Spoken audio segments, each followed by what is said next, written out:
Okay, so I know normally we do the halfway practices together, but I wanted to give you a chance to see how these middle and passive verbs work before you have to do them on your own. So I'm planning on doing the halfway practice on page 172, as well as practice 15.7 on page 175 in this video. So let's go ahead and start with sentence one in the halfway practice. It says, Elle allait fait hypoton prophéton. So we look at Elle allait fait, and we see that it's from the verb laleo. So if the verb has an epsilon stem, that's going to explain this eta, but we still have the epsilon augment and we have the theta. So these are the markers of the indicative aorist. So that tells us that this is an indicative aorist, but the theta is the passive ending, and the eta here by itself is third person singular. So how do we translate this? So this means to speak. And so the passive sense then of to speak is to be spoken. So here it's he, she, it was spoken.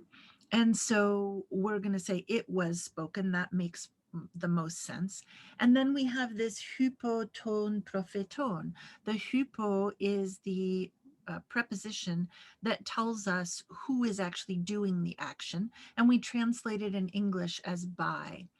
So we say it was spoken by the prophets, and that's how we translate that. Next sentence, we have hodoulos apolutheis eucharistesen to theo. Hodoulos, that's easy, it's just a slave. And then we have apoluthes. So theta tells us it's some kind of passive, and we recognize that there's no augment and the ace ending. All of that should tell us that from apoluo, this is a participle aorist passive nominative masculine singular. So that's the parsing of this verb. And so how are we going to translate it? So apoluo is to set free. And so the passive of to set free is going to be to be set free. So when we translate a participle, we're going to translate it something like having been set free. In this case, it'll be the slave having been set free, or when he was set free, or after being set free, something like that. And then we keep going. We have eucharistesen. Here we have the sigma here. So let's look at the lexical form first. Eucharisteo.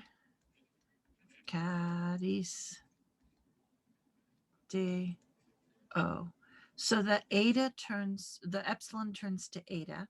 We have the addition of the sigma. The next thing we're going to look for is the augment, but we see that here we have a diphthong. And with a diphthong, we can add the epsilon, and the epsilon is just going to get absorbed by the diphthong, and we're not going to even see it. We look at the ending and we recognize the aorist ending. And so we analyze that we parse this as the indicative aorist, but this time it's the active third person singular. And so now we can translate the rest of the sentence. The slave, after he had been set free, praised God, gave thanks to God, something like that. Okay, so let's take a look at the next couple of verbs. Okay, so the next sentence is sentence 3, ho theos blepetai hypo angelon. And so we look at blepetai, we recognize that this is blepo. And we might recognize this ending as the same ending we learned for ryomai. However, here the verb in the lexical form ends with omega, not with omai. So this is not a deponent verb. And that means with an atai ending, it's a true middle passive. So when we parse the verb, we're going to say it's indicative present tense and it's a middle passive form, not deponent, because it doesn't end in omai in its lexical form. And this is third person singular. So when we translate this, blepo is to see, and we're going to think about, okay, this is either middle or passive. So it could mean to see oneself, or it could mean to be seen. So if we look at the sentence, we have God, something about seeing, and then hypo angelon, by angels. Now, if we have a hypo prepositional phrase, that's a really good indication that it's a passive form. So let's go ahead and translate it in the passive. It's going to be God is seen. That's how we make the passive of to see by angels. Now, erketo is a really good verb to have right after blepetai. The sentence 4 is ho petros erketo eis ten synagogen. And here, the lexical form is erkomai. So notice the difference in lexical forms. This blepo is a regular verb, but erkomai, because in the lexical form it ends in omai, that tells you right away that it's a deponent verb. Now we see the evidence of an augment here. We see the ending, the eto ending. So that tells us that it's an indicative, imperfect. And here it's just the deponent voice, and it's third person singular. Now, when we have a deponent verb, we don't have to try to figure out any middle passive meaning. If it's deponent, it simply has the meaning that the lexicon gives it. We don't have to change anything. And so, ho petros, etc., sentence 4 is just Peter was going into the synagogue. Sentence 5, we have peirazomenos. Here the verb is peirazo, to tempt. Again, we see this is not deponent. So if we have a middle or a passive ending, we're going to have to figure out what that might mean. And in fact, the menos ending is the participle ending for the present tense middle passive. So when we parse it, this is a participle. It's a present tense participle. It's either middle or passive, and it's nominative masculine singular. So when we go to translate it, we see that the subject of this sentence is ego. So we have something along the lines of being tempted, or some idea of tempting myself. Well, it doesn't make a lot of sense that anyone would try to tempt themselves. So unless there's some context that would make us lean in that direction, we're going to translate this as being tempted. And the footnote tells us that this is concessive. So we're going to translate it as although I am tempted, and then pipto is just the present tense, first person singular. So although I am tempted, I do not fall. All right, let's take a look at the next verbs. Okay, so let's take a look at the next sentence. We're on sentence 6. So hoi apostoloi apostale sontai. So we're looking at apostale sontai. Thankfully, if we just turn back one page in Duff, we see the verb I send about halfway down the page. The verb, of course, is apostello.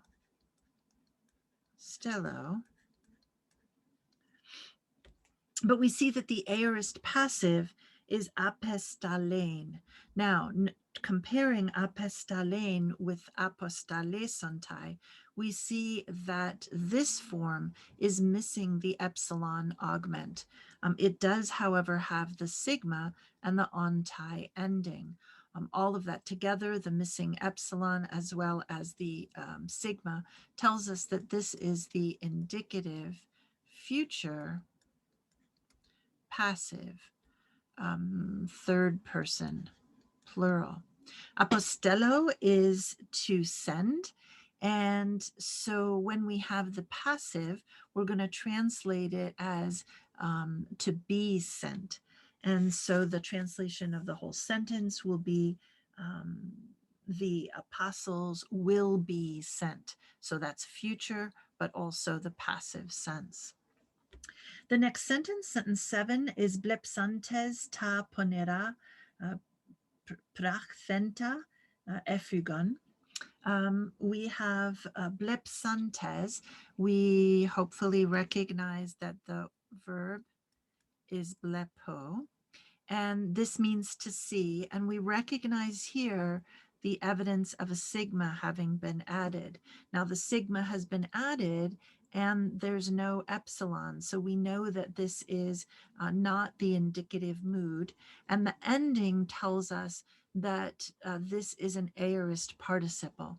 So we have a participle, it's aorist.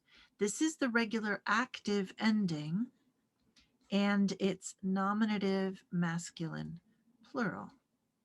And so if we start to think about translation, we're going to have something along the lines of having seen, right? Because it's aorist active.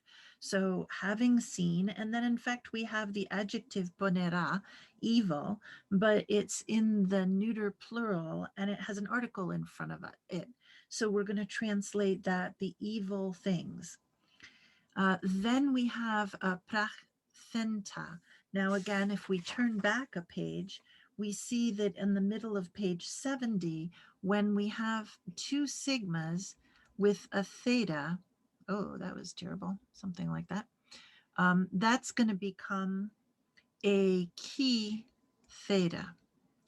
And that's what's happened here. We see the key theta, and the key theta, the verb that this comes from is actually praso. And so this means to do, and we have this passive aorist tense marker here, and the enta ending, and of course no augment. And so all of that tells us that this is a participle, an aorist passive participle, and the enta tells us that it's accusative neuter plural.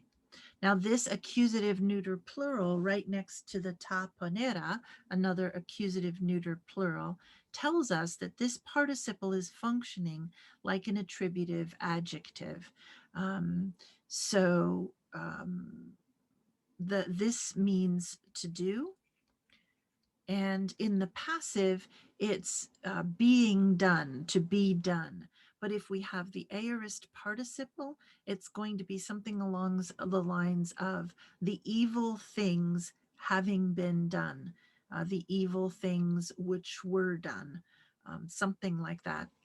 And then efugon, that's just from the verb feugo. We see that the change in stem tells us that this is an aorist. It's third person plural. And so it's just they fled. And so the whole sentence then is going to be translated when they saw, or maybe even when they had seen, after they saw, something like that, the evil things which had been done, they fled. All right, one more sentence in this section, and then we'll move on to the other one. Okay, let's do sentence 8 then. Ekene te hemera ho theos of thesetai. So of thesetai, we also saw on the page right before, page 171. It's almost all the way at the bottom, the verb there to IC, horao. And we see that the aorist form is o thin. But here we've gone from an omega to an omicron. So this means that what has happened is that the epsilon has been taken out, right? We've taken out the epsilon. So that means it can't be aorist. And the other form that uses this root is the future passive. So that tells us that this is the future passive. That ending looks like future passive. So all of that works real well. We have indicative, future passive, and atai is third person singular ending. So it's from the verb horao, which means I see. So the passive then would be I am seen. And so we're going to translate this then.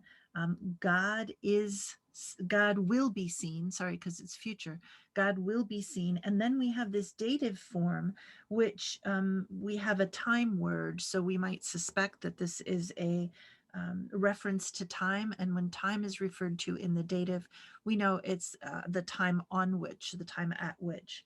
So that year or on that, day, on that day, God will be seen is how we're going to translate that. Now jump ahead to practice number 15.7 on page 175. The first sentence is ebule themen blepsai ton theon. Ebule themen is from the verb boulomai. Now, boulomai is not only deponent in the present tense with this middle passive form, but boulomai is deponent in its passive forms.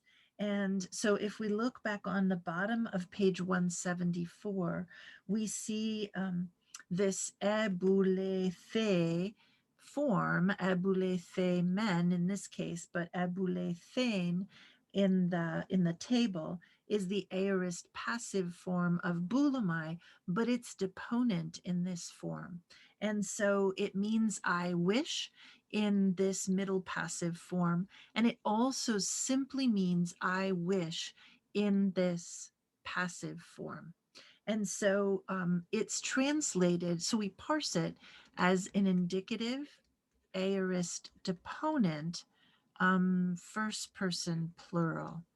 And so we're going to just translate it as we wished, and we don't have to figure out any middle or passive meaning because it's a passive deponent. Then we have blepsai. We've seen this verb before. That's from the verb blepo. It's had a sigma added, and hopefully we recognize the I ending, that this is the infinitive. It's the infinitive aorist active. So it just means to see. So translating the whole sentence, it's we wished to see Jesus. All right, let me get the next verbs for us. All right, let's see if we can do these last three. Sentence 2 is ekene te hemera. So we've seen that before. We recognize it's on that day. And then phobethe seste, and then we have a question mark. Now phobethe seste is on the page before under the future tense. It's the passive form of phobeomai, but this is another passive deponent. So even though this is a passive form, we're going to translate it with the regular active meaning of I fear. This is second person. So if we want to parse it, we can go ahead and say that this is indicative future deponent, and this is second person plural ending. And so future tense, will you fear? It's a question. So on that day, will you fear? Will y'all fear, since it's plural? Will y'all be afraid? Something like that. Sentence 3, we have de poreuthenai eis to hieron.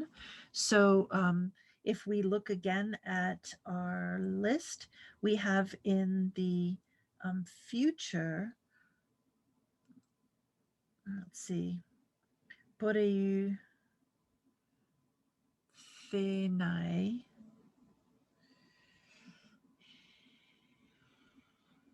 Actually, this is not a future or an aorist, but it's an infinitive. But it does have that same form as the future here. But we recognize the infinitive ending here. So this is infinitive, aorist, and it's passive form, but it's deponent because it's a passive deponent, and then that's all we put with an infinitive. An infinitive, an aorist infinitive is just doesn't not saying anything in particular about the action. So we're going to translate that it is necessary to go into the temple. And then apokrythete, we have again in the aorist here.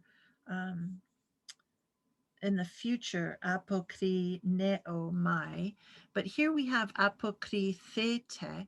The here this tells you it's some sort of passive aorist, but there's no epsilon, and hopefully we recognize that the ending is an imperative ending.